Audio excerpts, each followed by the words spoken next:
గతంలో కానీ చాలా రోజుల నుంచి 2019 నుంచి 2024 దాకా జగన్మోహన్ రెడ్డి గారి పరిపాలన గురించి చాలా వీడియోలు చేశాను. కనీసం నేను ఒక 2000 వీడియోలు చేస్తే 2000 ఈ వీడియోలు మొత్తం జగన్మోహన్ రెడ్డి గారి ప్రభుత్వం గురించి, జగన్మోహన్ రెడ్డి గారు అందించిన పరిపాలన గురించి ఎక్కువ వీడియోలు చేసింది.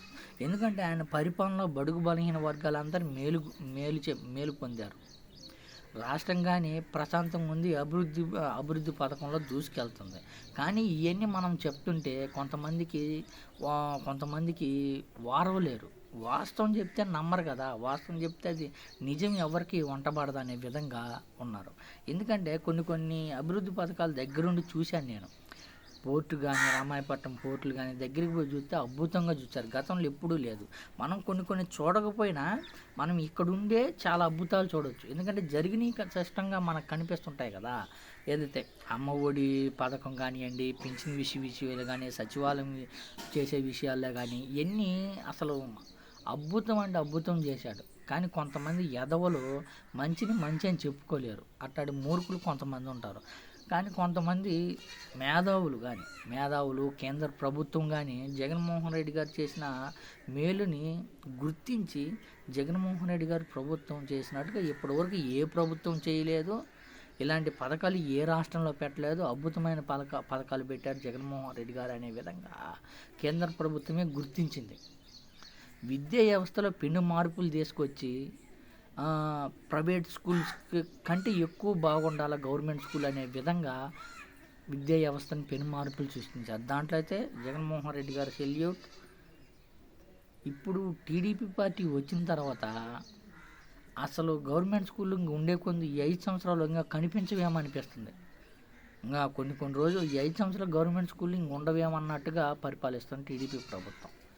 టీడీపీ ప్రభుత్వంలో ప్రైవేట్ స్కూళ్ళు బాగుపడతాయి కానీ గవర్నమెంట్ స్కూళ్ళు నాశనం అవుతాయి. ఇది వాస్తవం. గతంలో జగన్మోహన్ రెడ్డి గారు ఓడిపోతే జగన్మోహన్ రెడ్డి గారికి నష్టం లేదు.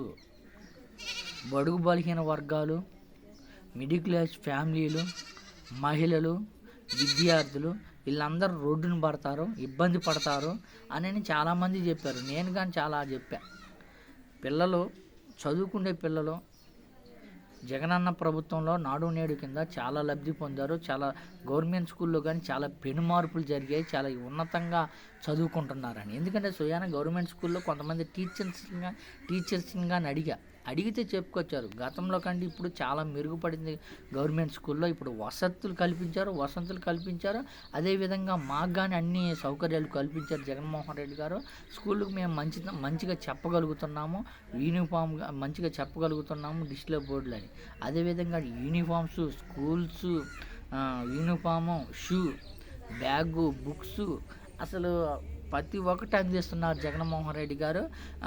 ప్రైవేట్ స్కూల్కి ఏమాత్రం తగ్గకుండా అనే విధంగా ఇచ్చాడు జగన్మోహన్ రెడ్డి గారు ఓడిపోతే బడుగు బలహీన వర్గాలు ఓడిపోయినట్టే అన్నట్టు మనం చెప్పినాం. అయితే కంచెల ఐలయ్య ఆయన వైఎస్ఆర్ డాక్టర్ బిఆర్ అంబేద్కర్ విగ్రహం విజయవాడలో ఆవిష్కరైనప్పుడు ఆ రోజు ఒక మాట మాట్లాడాడు. ఆ సభలో మాట్లాడాడు. నేను అప్పుడు నిజంగా చాలా అంటే చాలా అద్భుతం. ఎందుకంటే ఆయనకి కొన్ని వ్యతిరేకించవచ్చు కానీ స్కూల్ వ్యవస్థ గురించి మాట్లాడారు. చూసినామో చాలా అద్భుతంగా మాట్లాడారు. జగన్మోహన్ రెడ్డి గారు చేసిన అతి గొప్ప మంచి పని ఏంటంటే స్కూల్ వ్యవస్థ. గవర్నమెంట్ స్కూల్స్ని అభివృద్ధి తీసుకురావాలా, గవర్నమెంట్ స్కూల్లో చదువుకునే పిల్లలు బాగుండాలా, పిల్లల్ని చదివించుకోవాలనే విధంగా పోరాడాడు చూశాను జగన్మోహన్ రెడ్డి గారు. దానికనైతే చాలా అంటే ఫిదా అయిపోయా. ఒకసారి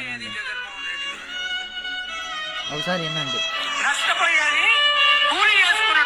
నష్టపోయేది వాళ్ళ పిల్లలు టై కట్టుకొని బూట్లు వేసుకొని మంచి ఫోటో తింటూ ఇంగ్లీష్ మీడియంలో అంబానీ స్కూల్ లాంటి ప్రభుత్వ స్కూల్లో చదువుకుంటున్న పిల్లల తల్లిదండ్రులు వాళ్ళ భవిష్యత్తు ఈ దేశంలో పుట్టబోయే ఐన్స్టీన్లు ఆగిపోతుంది. కనుక మీరేం చేయాలి? జగన్మోహన్ రెడ్డి గారు వస్తారా రారా నాకు అవసరం లేదు. కానీ ఇప్పుడున్న ఆంధ్రప్రదేశ్ ఎడ్యుకేషన్ ఎడ్యుకేషనల్ ఎక్స్పెరిమెంట్ ను కంటిన్యూ చేయడం కోసము ఈ సెమినార్ తర్వాత మీరు కార్యకర్తలుగా పనిచేయాలి. It is not the question of parties. ఈ 5 ఏళ్లతో ఒకవేళ ఈ ఎక్స్పెరిమెంట్ ఆగిపోతే, ఈ స్కూల్ రిఫార్మ్ వ్యతిరేకులు రేపు పవర్ లోకి వస్తే వచ్చారు ఇప్పుడు నష్టపోయేది జగన్మోహన్ రెడ్డి గారు. నష్టపోయేది కూలి చేసుకునేటోళ్ళు, నష్టపోయేది వాళ్ళ పిల్లలు టై కట్టుకొని బూట్లు వేసుకొని మంచి ఫుడ్ తింటూ ఇంగ్లీష్ మీడియంలో అంబానీ స్కూల్ లాంటి ప్రభుత్వ స్కూల్లో చదువుకుంటున్న పిల్లల తల్లిదండ్రులు, వాళ్ళ భవిష్యత్తు ఈ దేశంలో పుట్టబోయే ఐన్స్టీన్లు ఆగిపోతుంది. కనుక మీరేం చేయాలి? జగన్మోహన్ రెడ్డి గారు వస్తారా రారా నాకు అవసరం లేదు, కానీ ఇప్పుడున్న ఆంధ్రప్రదేశ్ ఎడ్యుకేషనల్ ఎక్స్పెరిమెంట్ ను కంటిన్యూ చేయడం కోసము ఈ సెమినార్ తర్వాత మీరు కార్యకర్తలుగా పనిచేయాలి. It is not the question of parties. చూడండి, నిజంగా జగన్మోహన్ రెడ్డి గారు ఓడిపోతే బడుగు బలహీన వర్గాలకే నష్టమే తప్ప ఆయనకు కాదు కదా. వాస్తవానికి ఇప్పుడు మోసపోయారు, మహిళలందరూ మోసపోయారు, బడుగు బలహీన వర్గాలు అందరూ మోసపోయారని చెప్పుకోవచ్చు. ఏదైనా చూడండి, నిన్న ఉదాహరణకి అమ్మఒడి పథకం జగన్మోహన్ రెడ్డి గారు ఒక చదువుకునే పిల్లలకి 15,000 ఇచ్చారు సంవత్సరానికి. గతంలో చంద్రబాబు నాయుడు గారు పరిపాలించినప్పుడు ఈ పథకం పెట్టలేదుగా, జగన్ పెట్టిన పథకమేగా.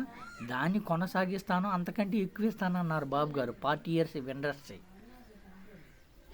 జగన్ చేసిన పథకాన్నే కదా కొనసాగిస్తానంటుంది. కొనసాగించాడా? కొనసాగించకుండా జీవో వదిలేరేమని, ఎంతమంది పిల్లలు ఉంటే అంతమందికి ఏమో ఒక్క తల్లికే ఇస్తామని. మోసపోయారా కాదా? రోడ్డును పడ్డది ఎవరు? జగనా లేకపోతే బడుగు బలహీన వర్గాల మహిళల వీళ్ళ? ఎవరు మోసపోయింది? జగన్మోహన్ రెడ్డి గారు మోసపోయలేదు. ఆంధ్రప్రదేశ్ రాష్ట్ర మహిళలు, బడుగు బలహీన వర్గాలు ఈరోజు మోసపోయారనే చెప్పుకోవచ్చు.